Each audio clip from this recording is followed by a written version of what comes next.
اعوذ باللہ من الشیطان الرجیم، بسم اللہ الرحمن الرحیم۔ پارٹ 1 کمپلیٹ ہوا ہے۔ پارٹ 2 ہے کہ باری تعالیٰ کو معدوم ماننا اور شریک الباری کو موجود ماننا یہ بھی کفر و شرک ہے۔ اب اس پر میں بحث کر چکا ہوں، پارٹ 1 میں دیکھ لیجیے گا۔ غیر اللہ کو محدود لا ابتدا ماننا شرک ہے۔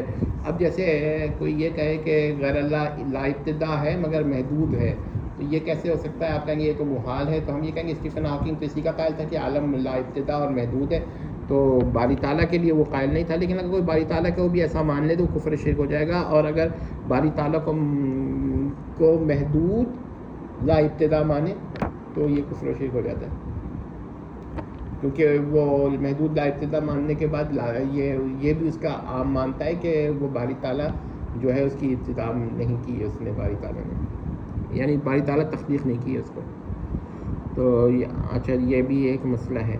اب آپ یہ کہیں گے کہ امام ابن تیمیہ جو ہے وہ عالم کو وہ جو ہے وہ تو حوادث کی ابتدا ہی نہیں مانتے، تو ان کا بحث الگ ہے۔ یہاں پر ہم یہ کہنا چاہ رہے ہیں کہ باری تعالیٰ کو محدود لا ابتدا ماننا شرک ہے۔ اگر وہ کوئی عالم کو مانتا ہے محدود لا ابتدا مگر وہ عالم کو مخلوق مانتا ہے، باری تعالیٰ کو مانتا ہے، تو اس پر بحث کی جا سکتی ہے کہ لیکن اگر وہ باری تعالیٰ کو بھی مخلوق لا ابتدا محدود لا ابتدا مانتا ہے تب پھر وہ کفر شرک ہے۔ اچھا، اسٹیفن ہاکنگ عالم کو محدود لا ابتدا مانتا ہے اور باری تعالیٰ کا منکر ہے، لیکن اگر کوئی باری تعالیٰ کو بھی محدود لا ابتدا مان لے تو وہ کفر شرک ہو جائے گا۔ یہ محدود لا ابتدا پہ انشاءاللہ موقع ملا تو ہم تفصیل بیان کریں گے۔ اگر عالم کو قدیم اور باری تعالیٰ کو حادث مانا جائے تو بھی کفر شرک ہو جائے گا۔ دیکھیے، محال عقلی ہونا، باطل ہونا، کفر ہونا وہ الگ بحث ہے۔ کفر شرک ہے کہ نہیں ہے؟ بالکل شرک ہے۔ جو شرک نہ مانے وہ خود کافر و مشرک ہو جاتا ہے۔ تو یہ لوگ جو ہے نا، آپ کو یقین مانیے یہ لوگ انکار کریں گے جب آپ ان سے پوچھیں گے کہ یہ عقیدہ کفر ہے، کہاں کفر ہے؟ کفر ہے وہ یہ کہیں گے کفر ہے کفر ہے، وہ کبھی یہ نہیں کہیں گے شرک ہے۔ تو یہ ان کے کفر و شرک کی دلیل ہے۔